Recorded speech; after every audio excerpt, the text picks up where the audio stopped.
கவிதை எனும் பேரரசி வரவுக்காக நான் கையினிலே கோல் பிடித்து காத்திருந்த நேரம் அது. மக்கள் எல்லாம் மாக்களானார். எதனாலே? இரண்டாலே. ஒன்று விலைவாசி, மற்றொன்று கைபேசி. கைபேசி அதற்கு மேதினியில் மேன்மை தரும் சிறப்பு. நான் கை கொள்ளும் மேன்மை தரும் அதுவே என் தலைப்பு. கைபேசி என்னிடம் பேசிய கதை சொல்கிறேன். எல்லா திசைகளும் எனக்குள் அடக்கம், எல்லா திசைகளும் எனக்குள் அடக்கம், எல்லோருக்கும் என் மீதே இன்றைய மயக்கம். வடிவத்தில் சிறியவன் நான், வாமன அவதாரம் நான். அடியெடுத்து நான் அளந்தால் அண்டமெல்லாம் சிறிதாகும். கையளவு இதயத்தின் கடலளவு ஆசைகளை கடல் கடந்திருந்தாலும் கச்சிதமாய் எடுத்துரைப்பேன். மூர்த்தியிலே சிறியவன் நான், மும்மடங்கு பொழிகின்ற கீர்த்தியிலே உயர்ந்தவன் நான், கேள்வி ஞானம் உடையவன் சொல்றான்.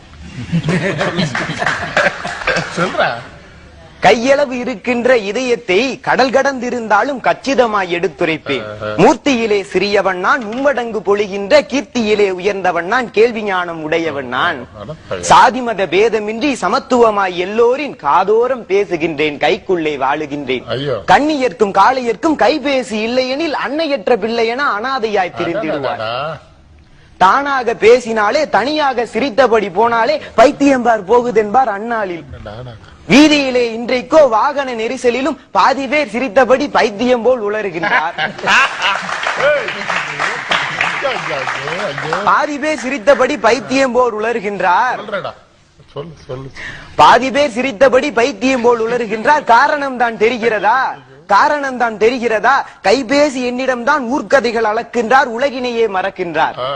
மன்னனுக்கும் புலவனுக்கும் மதிகான நட்பு அன்று அன்று, கண்ணியர்க்கும் காளையர்க்கும் கைபேசி காதல் இன்று. பொத்தானை மறந்தாலும் போட்டிருக்கும் சட்டையிலே, பொத்தானை மறந்தாலும் புத்தகத்தை மறந்தாலும் புசித்திடவே மறந்தாலும், பெற்றோரை அத்தானை யாரைத்தான் மறந்தாலும் மனிதன் விவேக கைபேசி என்னை வித்தகனாய் மறப்பதில்லை.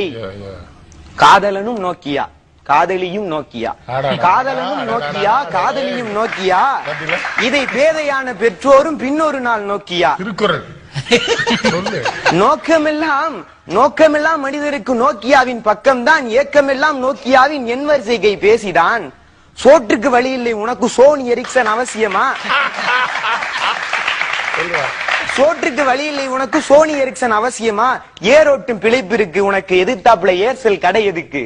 நோயில்லா வாழ்வு போதும் நோக்கியா தேவையில்லை என்று நான் சொன்னாலும் என் கேள்விக்கு பதில் இல்லை, என்று நான் சொன்னாலும் என் கேள்விக்கு பதில் இல்லை. என்னையே புகழ்கின்றார், எருமை போல் விழிக்கின்றார். என்னையே புகழ்கின்றார், எருமை போல் விழிக்கின்றார். என் காதலியே, உன் காதல் வார்த்தை பட்டால் கள்ளும் இனிதாகும்.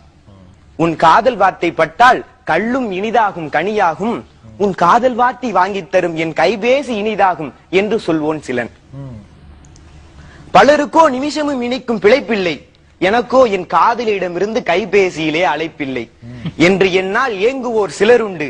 என்றாலும் தினம் காலை நான் எழுப்புவோர் பலருண்டு. தலையான கைபேசி என்னை தவம் இருந்து கண்டெடுத்தார். கொலைகாரன் கையில் நான் குத்துயிராய் கிடக்கின்றேன்.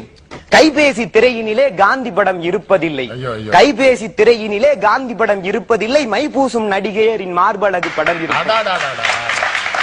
கைபேசி திரையினிலே காந்தி படம் இருப்பதில்லை, மைபூசும் நடிகையரின் மார்பழகு. கவிதைடா, வயசுக்கு மீறின கவிதை சொல்லு சொல்லு சொல்லு. இருக்குமிடம் தெரியாமல் பித்தனை போல் பிதற்றுவோனுக்கு கைபேசி நஞ்சாகும், கல்லறைக்கு வழியாகும். அஞ்சுதற்கும் அஞ்சாமல் அறிவிலி போல் நடந்துகின்றால், அஞ்சுதற்கும் அஞ்சாமல் அறிவிலி போல் நடந்து கொண்டால் கைபேசி கொலைக்கருவி கல்லறைக்கு வழிகாட்டி. கணத்தினிலே கைபேசி காதலினால் சாலையிலே பிணமானோர் எண்ணிக்கை நான் பேசத்தான் அடங்கிடுமா? கைபேசி காத்திருக்க கவனம் எல்லாம் அதில் இருக்க மெய்பேசி சென்றவன் மேல் மோதியதே பேருந்து. இருசக்கர வாகனத்தில் விரைவாக செல்கையிலும், இருசக்கர வாகனத்தில் விரைவாக செல்கையிலும் பெருமை பல பேசுகின்றார், பெரும் விபத்தில் சாகின்றார். மூன்றெழுத்தில் மூச்சிருக்கும், மூளையெல்லாம் பேச்சிருக்கும், வானலக்கும் SMS வளர்கொடுமை என் சொல்வேன்.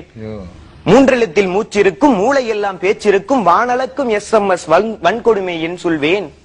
அங்குங்கெனாதபடி ஆனந்த கைபேசி, அங்குங்கெனாதபடி ஆனந்த கைபேசி, எங்கெங்கும் நிறைந்திருக்கும் இவ்வுலக புதுமை கடவுள்.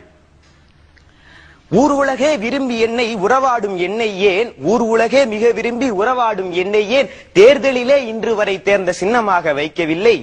இருந்தாலும் எனக்குள்ள ஏற்றத்தை சொல்லிவிட்டேன், வரும் நாளில் சின்னமென வைக்கட்டும் தேர்தலிலே.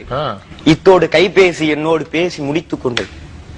நானோ கவிஞன் இல்லை. நான் இங்கு சொல்லி இருக்கும் கருத்துக்களோ சுருக்கம். என் கவிதை மீது ஏற்பட்டதா உங்களுக்கு சின்ன மயக்கம்? என் விரல்கள் வருடிய இந்த வரிகளுக்கு கேட்கிறேன் நன்றி வணக்கம்.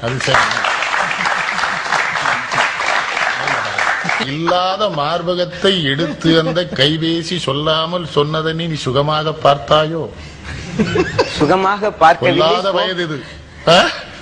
என்ன அருமையா சொன்னடா. ரொம்ப அந்த என்னடா பிள்ளை நீ கவிதை தான்டா பாடின. அது கவிதையானு கேக்குறேன். என்ன கவிதை நீ? ஆஹா ஆஹா, அற்புதமான ஒரு கவிதை. நீயே கவிதை. எப்படி கவிதையை கொண்டு வந்து பயன்படுத்தணும். அதுல யான் நோக்கும் காலை நில நோக்கும் நோக்காக்கால் தான் நோக்கி மெல்ல நகுங்க நோக்கியாவை நோக்கியா நோக்கின்னு திருவள்ளுவராவே மாறிட்ட. குரல் மாதிரிதான் இருக்க நீ. குரலே தான். வாழ்த்துக்கள். வாழ்த்துக்கள். வாழ்த்துக்கள்.